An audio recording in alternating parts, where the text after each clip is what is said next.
Hola, ¿qué hace? Soy Eric y hoy les traigo un nuevo fic que es uno de mis favoritos. Les doy las gracias a AnimeBot02 que me dio el permiso para subirlo, espero que les guste. Nombre, El Imperio del Este. Empecemos.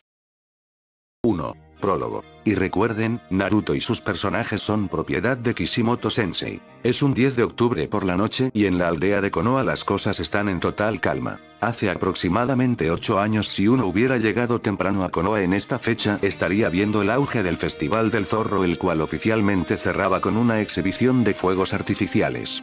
Extraoficialmente, era con la cacería del zorro que llevaba al menos 3 años suspendida debido a circunstancias que muchos preferían olvidar. Hoy en día, era una fecha negra en el calendario de la aldea que les recordaba la más grande metida de pata en la historia de Konoha, pues además de significar la derrota del Kyuubi, era el cumpleaños del héroe subestimado de la aldea. De eso habían pasado ya 8 años, como bien dije, 8 años que habían sido muy amargos de pasar para la persona que miraba a la aldea desde el monumento Okage, justo como le encantaba al genin rubio hacerlo para aclarar su mente. 8 años en los que más que nunca lamentaba la decisión que había tomado con respecto a él.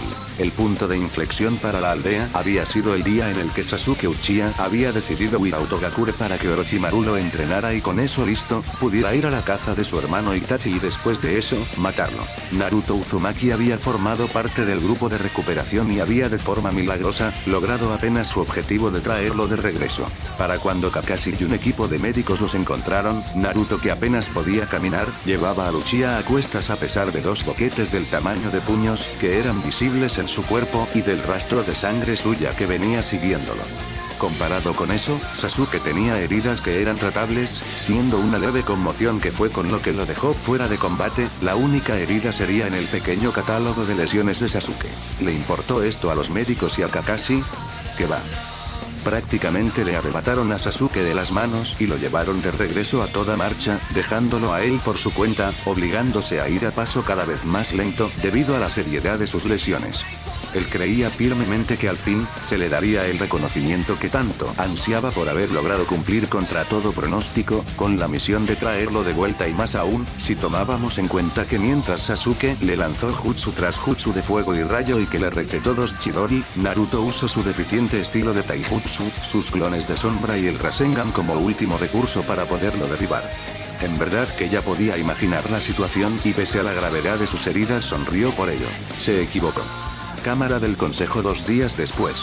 Genin, Ninja 01-26-07 Uzumaki Naruto, Tsunade dijo con voz apagada, sin confiar en su voz.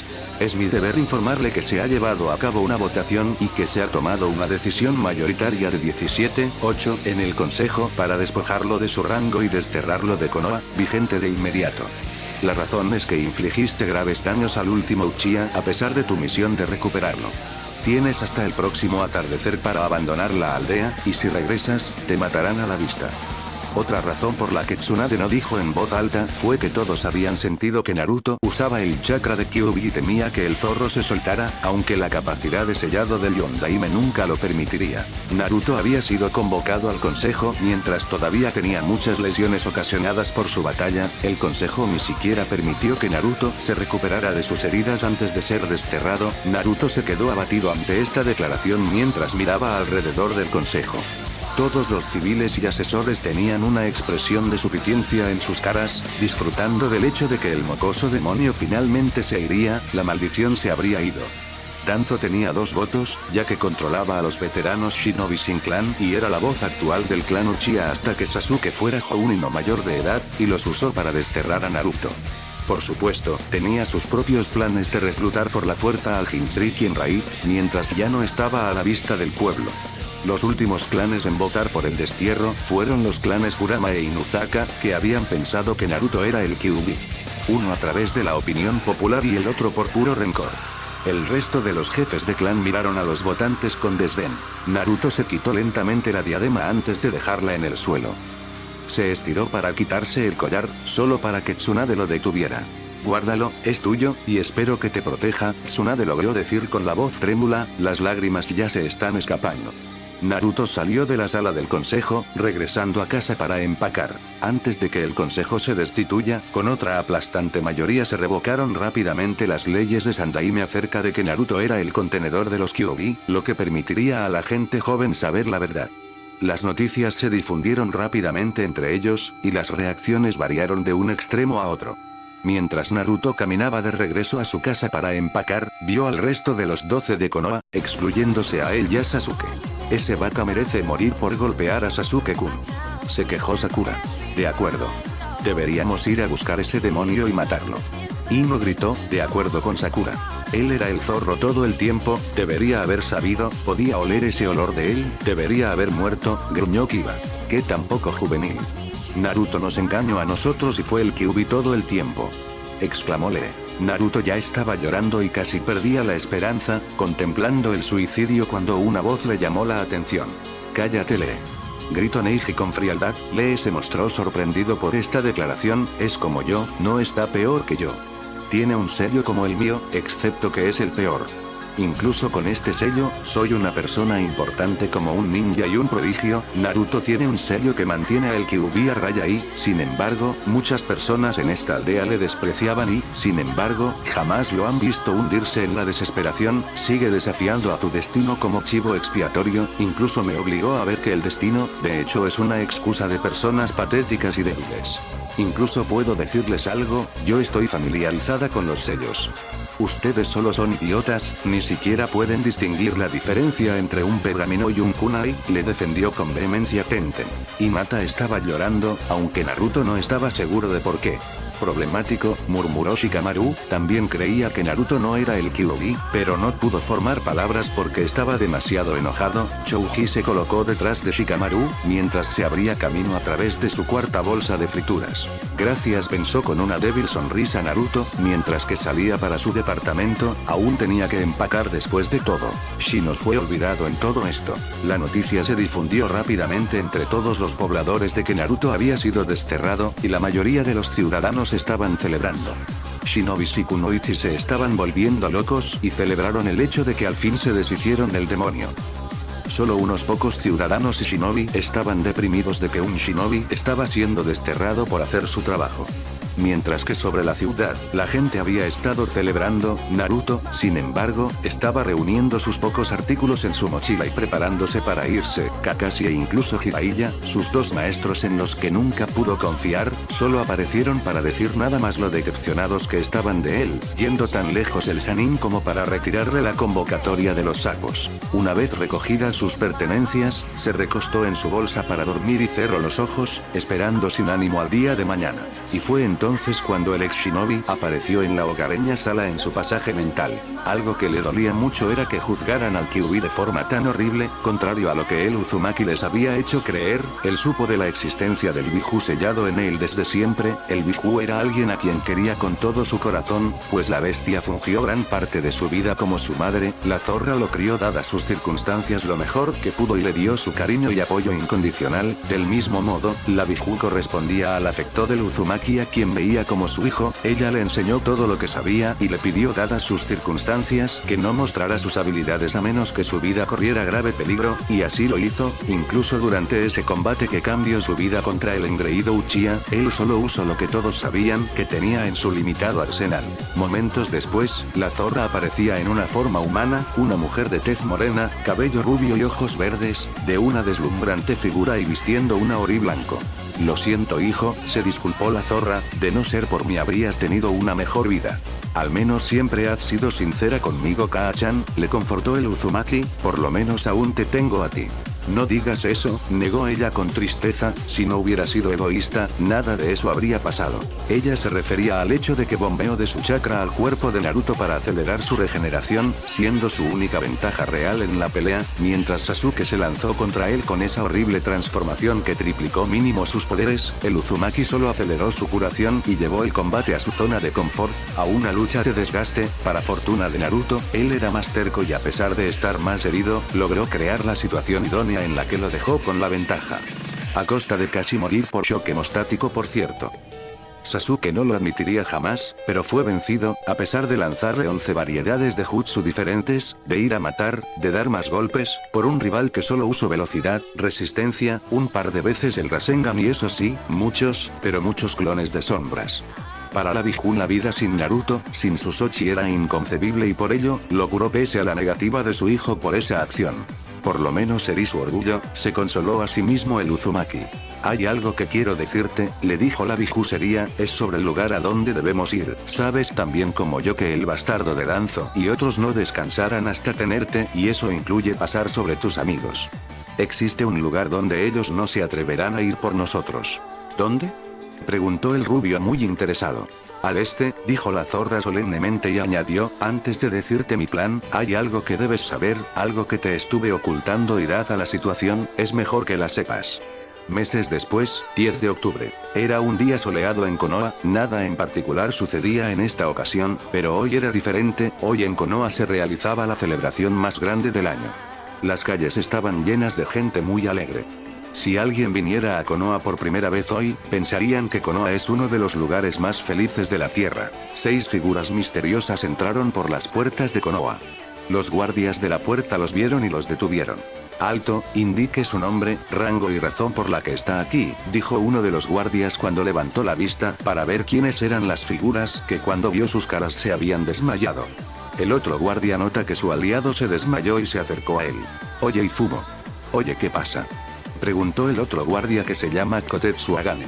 ¿Qué lo hiciste a él? Gritó Kotetsu, luego intentó mirar a las figuras, pero cuando vio sus caras también compartió la misma reacción que su amigo y se desmayó. Supongo que deberíamos haber esperado eso, comentó una de las figuras. Eso es lo que obtienes por ser tan famoso en este pueblo, respondió la otra figura. Oye, tú también fuiste famosa. Argumentó una tercera que era más joven. Aún así, no tan famoso como Kazan. Defendió una figura de voz infantil. Bien, bien, tú ganas. Deberíamos ponernos las capuchas hasta que lleguemos a la oficina Hokage. No queremos comenzar una conmoción ahora, ¿verdad? Dijo una de las figuras cambiando de tema debido a la pérdida del argumento anterior. Las otras figuras simplemente asintieron, y se pusieron sus capuchas y comenzaron a caminar hacia el pueblo. Durante su caminata no pudieron evitar sonreír, el pueblo estaba muy animado, todos los niños, adultos, mamás y papás, todos estaban felices, todo el mundo se lo pasaba muy bien hablando y relajándose contando chistes y riendo, incluso están teniendo una celebración hoy.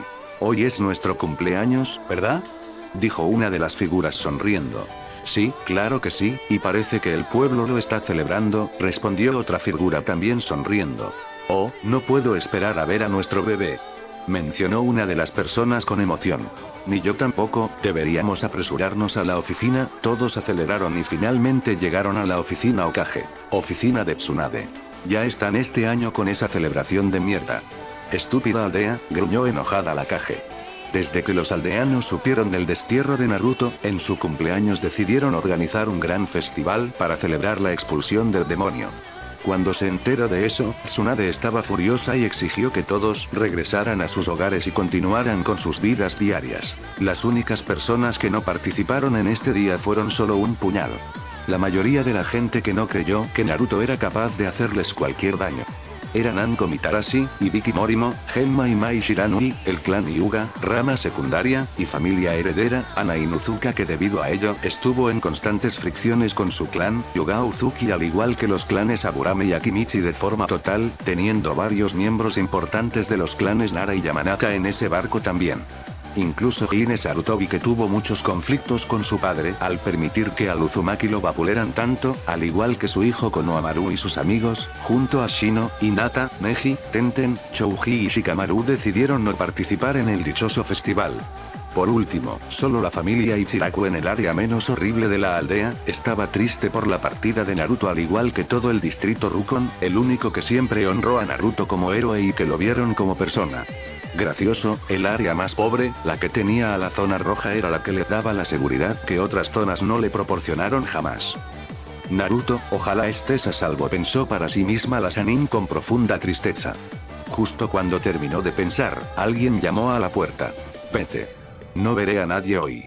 Gritó muy cabreada la Ojimiel con voz fuerte. Esto haría que la mayoría de la gente dejara, incluso los Jounins de bajo nivel temblando de miedo, pero todavía había un golpe en la puerta. Tsunade se molestó y estuvo a punto de levantarse y ver quién era hasta que escuchó un grito desde el otro lado. ¿Qué eres, un manco? Solo patea para abrir. Gritó alguien desde el otro lado de la puerta y, momentos después, la puerta se abrió para mostrar a los visitantes. Cuando la rubia tetona vio quién era, sus ojos se ensancharon, comenzó a palidecer y terminó por desmayarse. Después de unos minutos se recuperó de su desmayo. ¿Qué acaba de pasar? Gimió frotándose la cabeza Tsunade. Bueno, nos viste y luego te desmayaste, respondió alguien. Tsunade miró para ver quién era y sus ojos se abrieron una vez más. ¿Minato? ¿Kusina? ¿Realmente son ustedes? Preguntó aún no creyendo a quien está viendo. ¿Jiraiya-sensei no te dijo que estábamos vivos? Preguntó el Yondaime. Creí que al volverte Hokage te diría. La rubia solo se quedó ahí, parada, pero al comprender qué ocurrió, la furia comenzó a inundarla rápidamente. Entonces, ¿dónde está mi bebé? Preguntó Kusina con voz emocionada, ansiosa por ver a su hijo. Minato también. Tsunade solo frunció el ceño. Esto confundió tanto a Kusina como a Minato. Tsunade, Bachan, ¿dónde está mi hermano? Preguntó un joven. La Sannin volteó a su dirección y lo miró. Era una copia casi idéntica a Naruto, casi pues tenía el cabello rojo. ¡Pam! La rupia le dio un puñetazo en la cara al impertinente pelirrojo, mandándolo a volar y a estrellarse contra el muro, rompiéndolo. Nunca me llames así. Rugió furiosa y con lágrimas en los ojos. ¿Qué diablos le pasa, sensei? Preguntó Kusina molesta. Nunca me vuelvas a llamar sensei. Le gritó soltando su instinto asesino que causó que los dos pequeños que venían con los Namikaze temblaran de miedo. ¿Por qué reacciones así, Tsunade? Preguntó Minato. La Godaime entonces les contó el motivo, sin omitir un solo detalle, horrorizando a todos al oír cómo fue la vida de Naruto y claro está, nadie creía una sola palabra de lo que oyeron. Se sorprendieron al escuchar eso, pensaron que Naruto era un héroe en lugar de que su hijo fuera golpeado hasta casi matarlo. Y es que en sus viajes, habían estado en países como las olas, la primavera, la luna o los pájaros donde adoraban al Uzumaki como un héroe, deberían de amarlo así, sino más en su propia aldea o esa era la forma de pensar del matrimonio Namikaze y sus hijos. Entonces, ¿por qué están celebrando? ¿Por qué están celebrando el cumpleaños de Naruto? Gritó Kusina, estaba furiosa, enfurecida con el pueblo por esto le sucediera a su hijo. Eso es porque están celebrando que hace 3 meses fue el destierro de Naruto, dijo furiosa la Kage, que tanto Minato, Kusina y sus hijos gritaron tan fuerte que todo el pueblo los escuchó, en la aldea. Oye, ¿qué fue eso? Preguntó un shinobi de Konoha. No lo sé, pero sigamos celebrando. Respondió otro shinobi. Hoy es día de fiesta.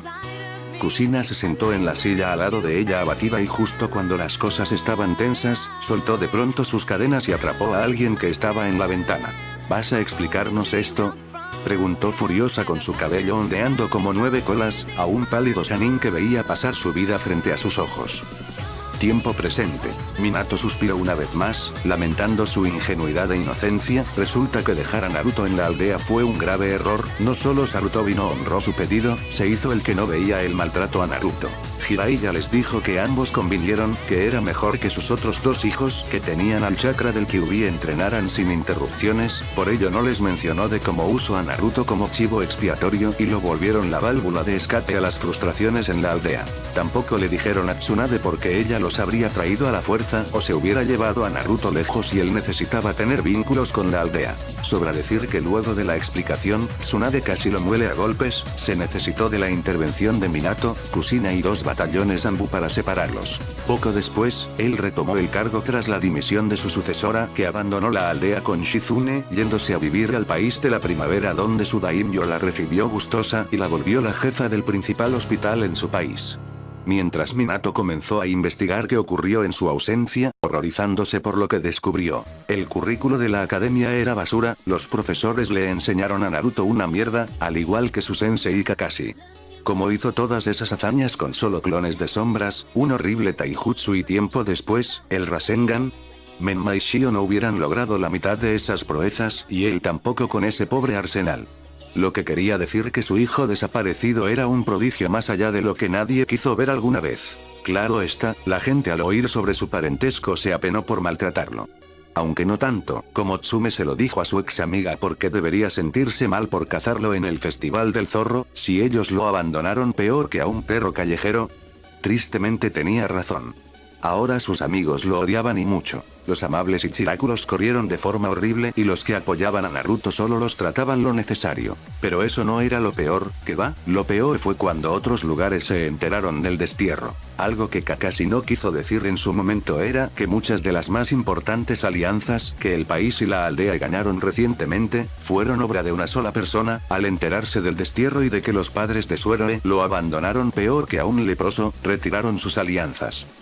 Las olas y los demás retiraron de inmediato su apoyo y preferencia a la aldea y comenzaron a preferir a Suna, que también canceló la alianza alegando que no querían nada que ver con una aldea que abrazaba a un traidor y expulsaba a un héroe, dejando las cosas en un simple pacto de no agresión. Al poco tiempo de ello, Zuko el nuevo feudal, les retiró el apoyo casi en su totalidad como represalia, pues a él tampoco le agradó la decisión y los obligó a quitarlo del libro bingo. Mientras eso pasaba, equipos trataron de localizarlo sin resultado, tal parecía que la tierra se lo había tragado. Incluso Jiraiya perdió la esperanza pues sus espías le dieron cuenta que la última vez que le vieron, iba acompañado de dos muy bellas pelirrojas en dirección al muro que separaba al continente elemental del Gran Este. El mundo desde tiempos de Rikudou Sennin estaba dividido en dos, el salvaje este, continente donde se decía que incluso había naciones habitadas por criaturas antinaturales y demonios, un continente en perpetua guerra y conflicto, y el oeste hogar de las naciones shinobi, donde la violencia era nula en comparación. Si su hijo cruzó de alguna forma el muro, en opinión del Sannin debía de estar muerto en el mejor de los casos. En el peor, digamos que era mejor no decirlo cerca de Kushina. Quiénes eran sus acompañantes era otro misterio, pero era igual de relevante. A menos que fueran habitantes del este, los tres para este momento deberían llevar años muertos. Aunque Kushina era algo optimista, decía que de haber muerto, Kyuubi debió regenerarse y probablemente ya habría venido a cobrar venganza. Dado que no había pasado ello, aún tendrían una oportunidad. Pero dejó de lado por el momento eso. Aún tenía que pensar en la sugerencia de su sensei para paliar su precaria situación económica. Actualmente lo único que seguía manteniendo a Konoha como una de las grandes potencias shinobi era su prestigio pasado. Hoy en día muchos, al saber que desterraron a un héroe por traer vivo pero maltratado a un traidor, simplemente no querían ni saber de ellos. Minato usó su fortuna y la del clan Uzumaki para paliar la situación, al igual que el Sannin con la regalía de sus libros.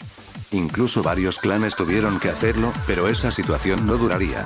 La mejor oportunidad de la aldea para salir adelante era ganar ese torneo en el país de la primavera. El país, aún bajo el yugo del tirano Doto, llevaba una tradición de ir realizando un torneo de taijutsu abierto a cualquier participante, fuera un renegado o no, fuera de una aldea sin reconocimiento o no, o si fuera un peleador errante. Típicamente el premio no sería llamativo, pero este año era uno muy tentador, 200 millones de ryos al ganador. Debido a que este año, aunque la actriz Ida Miyoko Uzuki organizaba el torneo, era patrocinado por la casa de comercio Loto Blanco. El Loto Blanco era una casa de comerciantes que había llegado desde el continente este hace 3 años, ganando rápidamente fama por sus exóticos productos de una gran calidad y por ser la primera misión de comercio de ese lado del mundo. La casa había venido con una impactante noticia: un señor de la guerra había logrado unificar al continente en guerra, creando al Imperio del Este unificado. Apoyado de su madre y sus primas, este señor de la guerra logró al fin pacificar al este, y gracias a ello, era que el gremio de comerciantes alienados en el Loto Blanco pudieron al fin cumplir su sueño de comerciar con el oeste. Que ellos patrocinaran el torneo con semejante premio era una prueba de su opulencia, o quizá era el emperador del oeste quien en realidad financiaba dicho torneo. En cualquier caso, ellos necesitaban ese dinero con urgencia, así que enviaría a lo mejor que Konoha podría ofrecer y a toda costa se llevarían el premio. Imperio Unificado del Este, ciudad capital Crisol. Igualmente el emperador estaba muy reflexivo esa misma noche, pues aún no se acostumbraba a ello. El imperio había, por tercer año consecutivo, celebrado por todo lo alto el 21º cumpleaños de su amado emperador con una magna fiesta que llevaba una semana. La celebración en cuestión solo era opacada por la celebración de la firma del Tratado Acópolis, Basidra, con el cual Orión, el hijo del tirano demonio Darkseid, ponía al reino de Acópolis, que era el último punto de resistencia en el continente al que sería conocido como el Imperio del Este, al servicio del emperador, dando por concluida la guerra de unificación. Le tomó al actualmente joven rubio de 21 años, unos 5, el lograr tremenda hazaña, proeza en la que ganó mucho y perdió demasiado también. El emperador llegó a su habitación, donde una joven ya lo esperaba desnuda y cómodamente recostada de costado en una posición sugerente en la muy amplia y mullida cama. La joven procedía de la tribu Ning del reino errante de Zhou. La razón para decirles así era que el país residía en los lomos de un gigantesco y antiguo elefante que vagaba a través de todo el continente occidental. Los Ming eran una raza de hombres bestia curiosamente avanzada y con un gran sentido de lealtad. Físicamente todos los Ming tenían rasgos físicos de mamíferos y humanos conviviendo en ellos, colas, garras, orejas, a veces cuernos o trompas y demás, complementados por una posición erguida y pulgares oponibles, con lo cual les he dado una vaga pero veraz forma de describirles. La joven en la habitación era mitad Ming, mitad humano. Carecía del pelo casi en su totalidad, al menos en que típicamente caracterizaba a su especie, pero lo disimulaba con la piel. Su piel era amarilla pajiza en casi todo su cuerpo con excepción de una zona blanca entre su cuello, pechos y que bajaba por su torso, abdomen y cintura terminando en su parte íntima.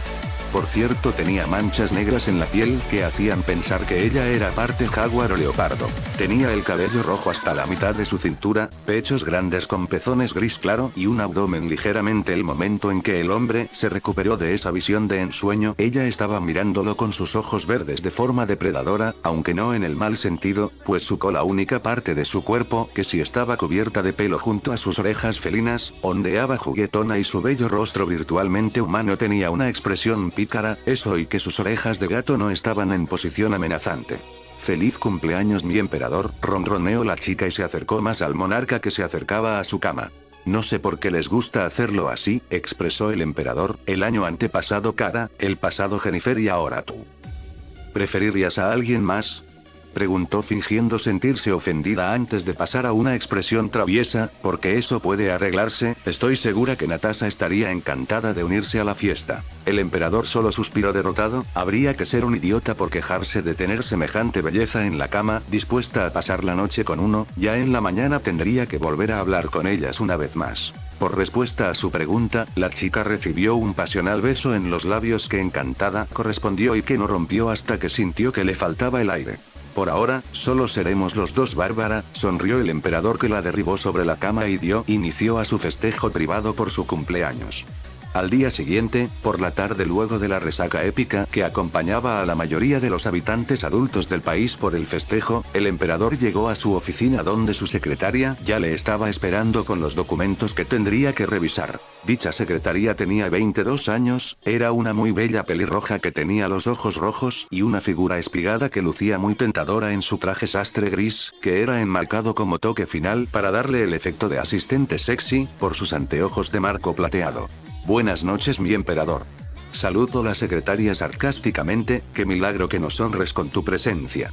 «Karin, no tengo resaca», saludó el emperador a su asistente. La joven solo sonrió de forma divertida, ella ya sabía, pero como buena Uzumaki esa era una broma que por precaución jamás debía dejar pasar.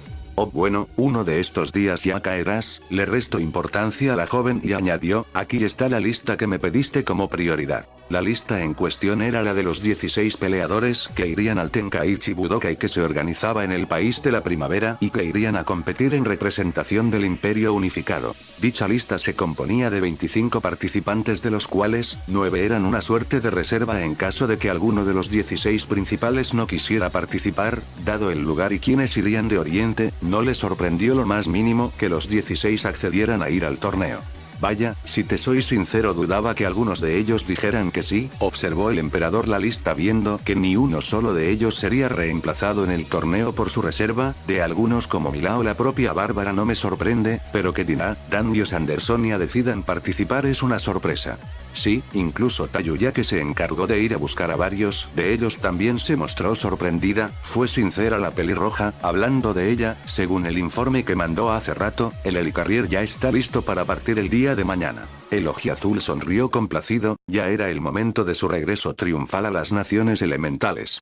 Era hora de que Naruto Uzumaki regresara al continente donde vivió casi la mitad de su vida.